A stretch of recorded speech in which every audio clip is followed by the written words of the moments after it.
But even the natural look doesn't even really look like that anymore either. Then is it really sexy? But I was like, gosh darn it, YouTube. Of all the moments, that's the one you had to pick? Your tatas all up in my face. I'm just saying.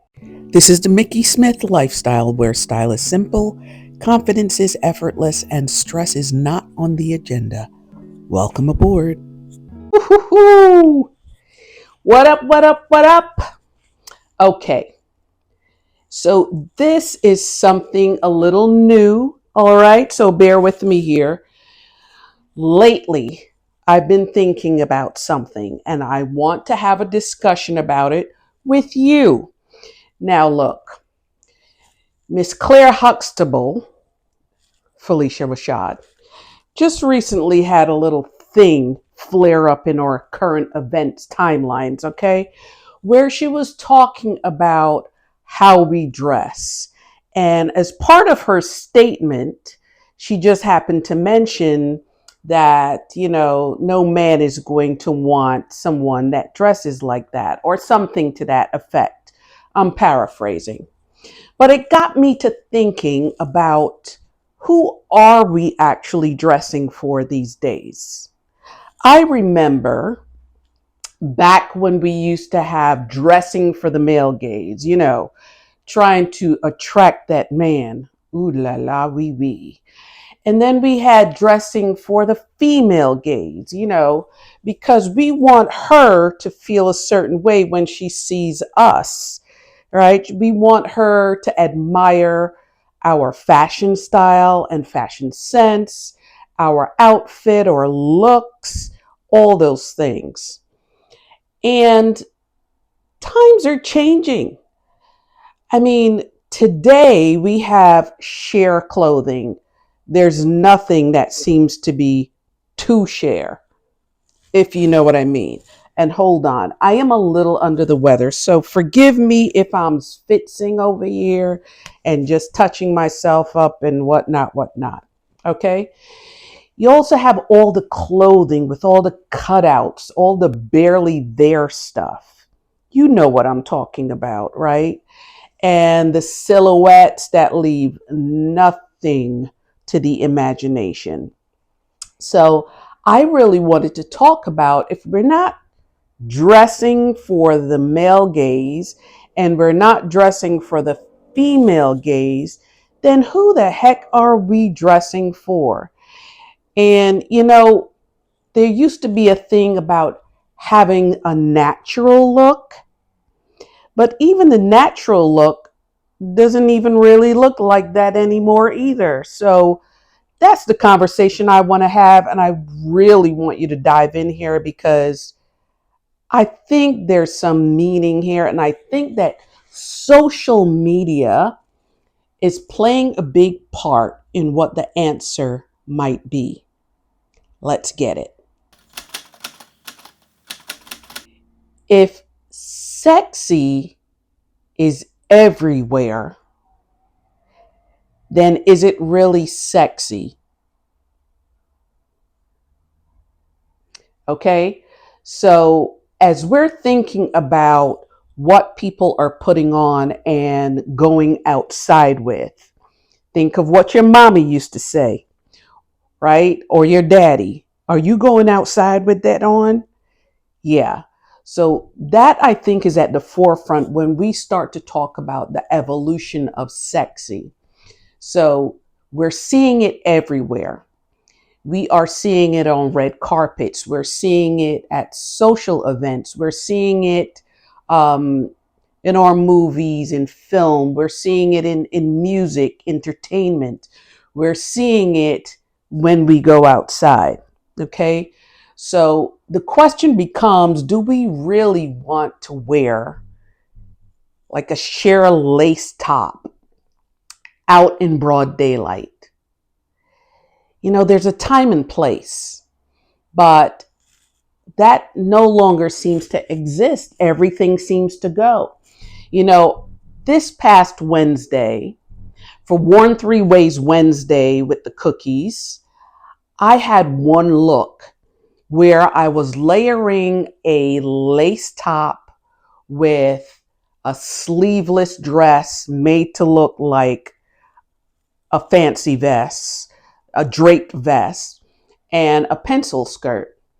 Now, when I uploaded that short to YouTube, and if you know, you know, right? YouTube will take the snapshot of whatever part of that video it deems to be. I don't know how they choose it, but for that 60-second video, what YouTube opted to select, and I'll show it here, is me in that lace top. Now, the lace top and that moment within the video happened to be my least confident part of the video because, quite frankly, I've been eating cookies, ice cream, chips, all the things I'm not supposed to eat. And I'm carrying a little bit of weight. Now, I'm a confident woman. Don't get me wrong, okay? But there are parts of me, like when I turn to the side or I'm showing the wrinkles on my neck, wrinkles on my hand, the chubbiness around my tummy. Those are not things that I like to highlight, but they're part of me. So they're important. They're beautiful. They're gorgeous. Okay.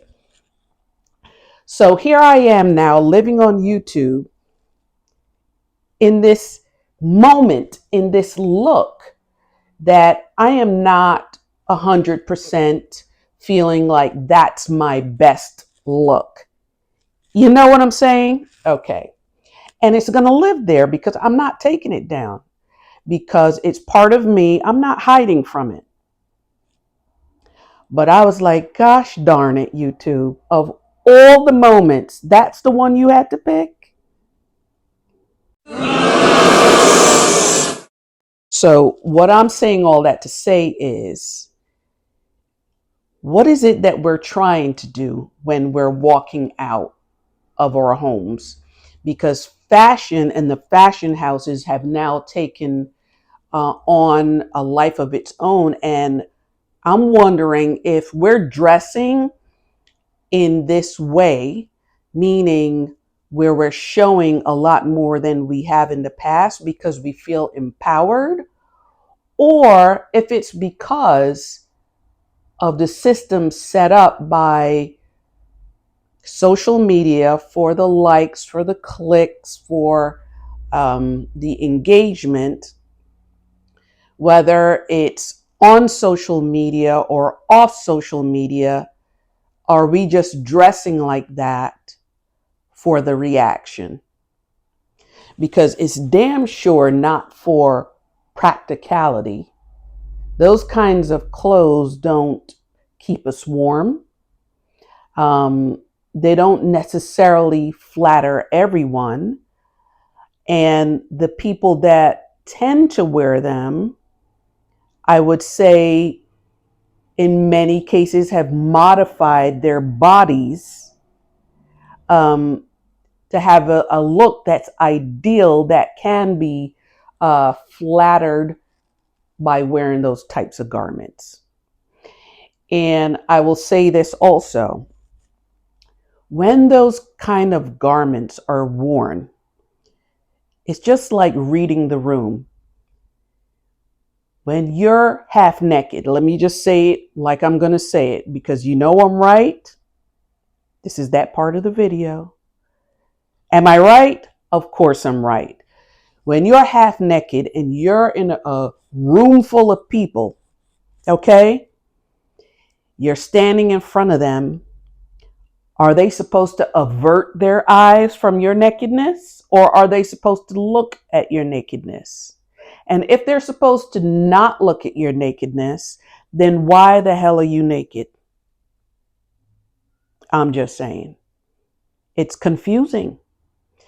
And is it sexy?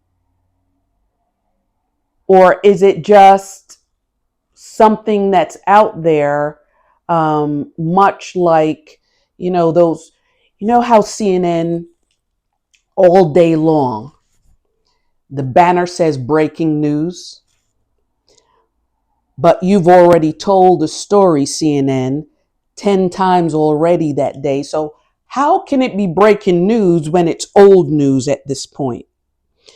And it's the same concept. So if you're trying to sensationalize what you're wearing, you can't then be upset that it's causing a sensation. And that sensation, in some cases, it's positive. In some cases, it's not, right? So why bother? What are we doing here? I think what it boils down to is fashion should be fun. I think confidence in what you wear is different to each of us. So if you're wearing a turtleneck and you feel confident, that's your level, okay? If you're wearing a sheer lace top with nothing underneath, then that's your level of confidence. But we also need to be careful about when you're wearing that lace top, how does it then impact my level of comfort with your tatas all up in my face? Girl, bye.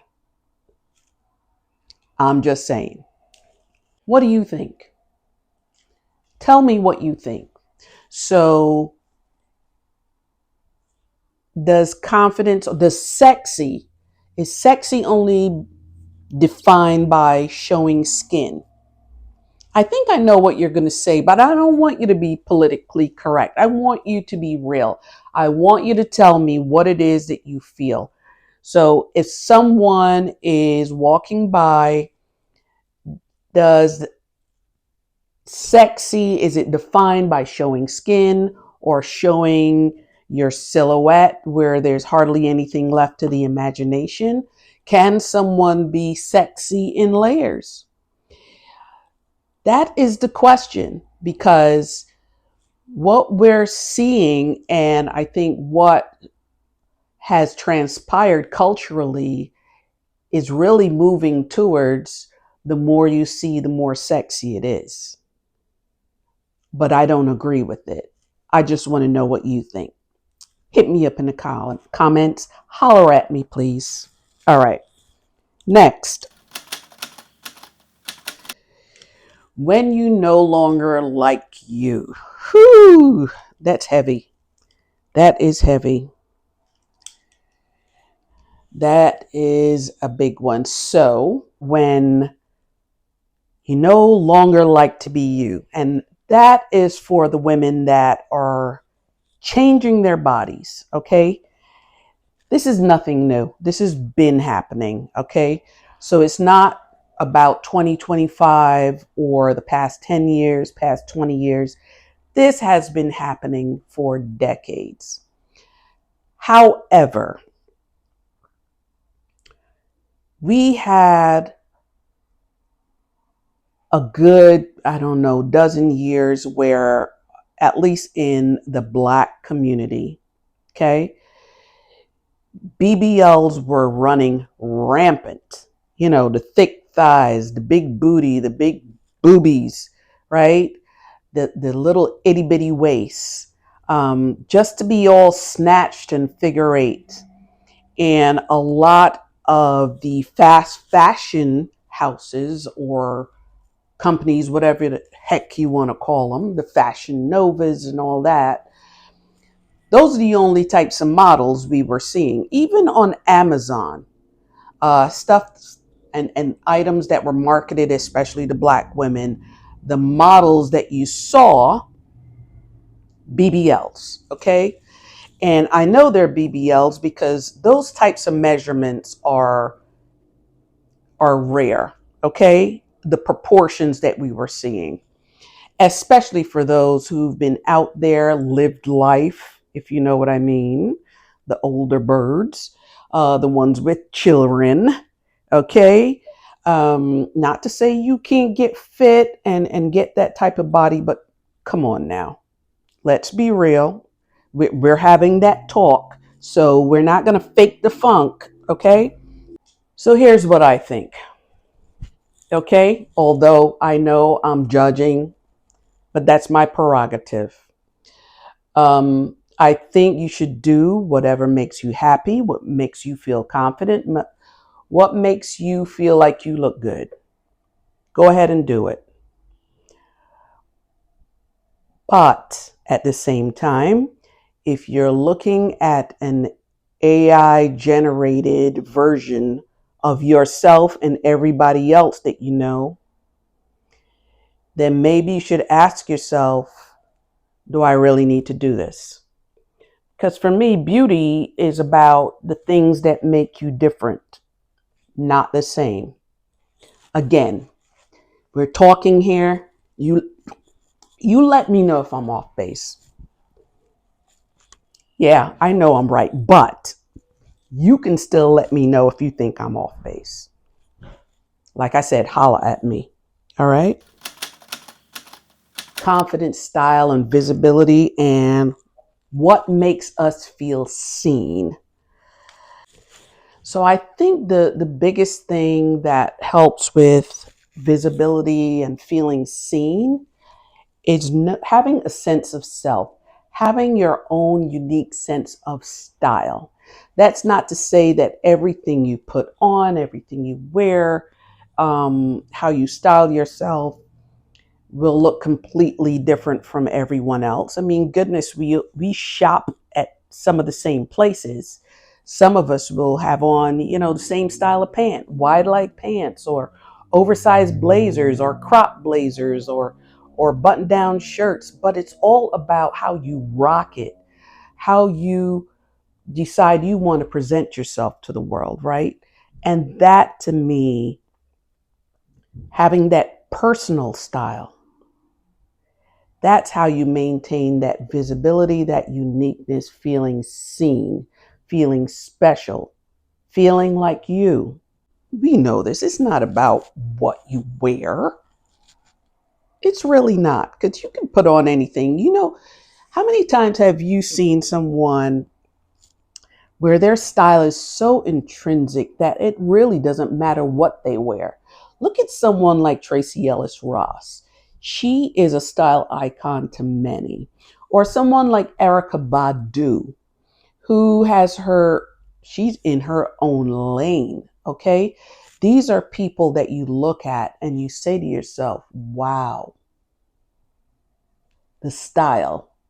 And you know it's them, but they don't wear the same thing over and over. They wear all kinds of things.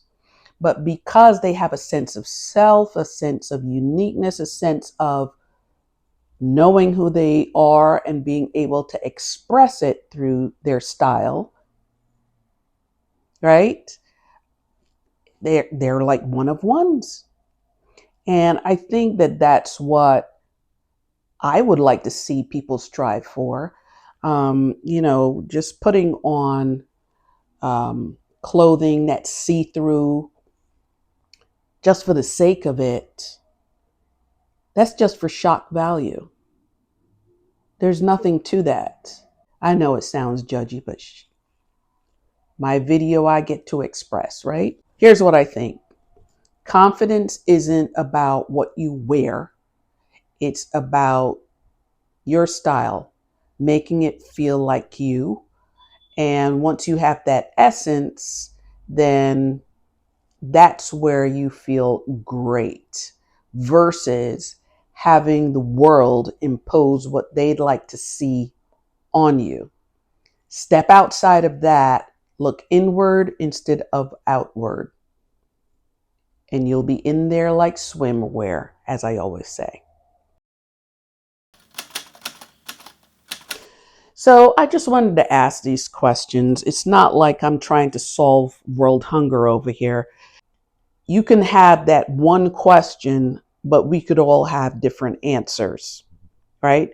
Based on our experience, on what we know, what we see, where we live, because that has a lot to do with it too, as well as what we do. So the way to really combat that is to step back And as I said, look inward. Look at what your essence is, what your personal style is, what you love versus chasing what others are doing. That's just my thought. Wondering what you guys think. Okay. So before I ramble on some more, I'm going to be doing some follow ups to this in a similar vein, not necessarily exactly like this, but just some of those questions that have been popping up in my mind. I've been doing fashion content and fashion related content for a while, but it's not an industry that I come from. I don't have that expertise. I didn't go to school for it. I'm not into clothes in the way that some of the, I would call the respected fashionistas are, the people that I really look to as having deep experience in fashion. And so my take is going to be one of someone that likes style, who's of a certain age, who is mid-sized, just looking out at what I'm observing, whether it's in person as I move around outside or as I see things come across my timeline here on YouTube or on social media. So, more of these conversations. Let me know if you're interested or if it's just too deep or it's too much or you'd rather just, you know, see some clothes. All right. So, with that, I say to you, I think I'm a rather interesting person. I think you're an interesting person. And I'd like for us to share our interesting selves with each other. So, with that, I say, do the things for me. Help a sister out because my goal is to get to at least 1,000 subscribers by summer. Help me, please. So go ahead, hit that subscription button, the notification bell, share, like, comment, do all the things. And I will be back soon. And as you can see, for those of you that have been around, my hair is starting to grow from my recent big choppity chop. The spirit has not yet moved me to get a haircut, but I don't want my hair growing either. So I'm going to have to get a haircut, I think. And I think I'm going to go pretty low because it's starting to warm up. And I'm just not about this maintenance life. I don't like surprises every time I wash my hair around how it's going to turn out. So I think I'm going to have to just get a nice cut and try to keep it low for a while. Easy maintenance. So guess what? I will see you in the next one. Thanks for hanging out with me. Bye.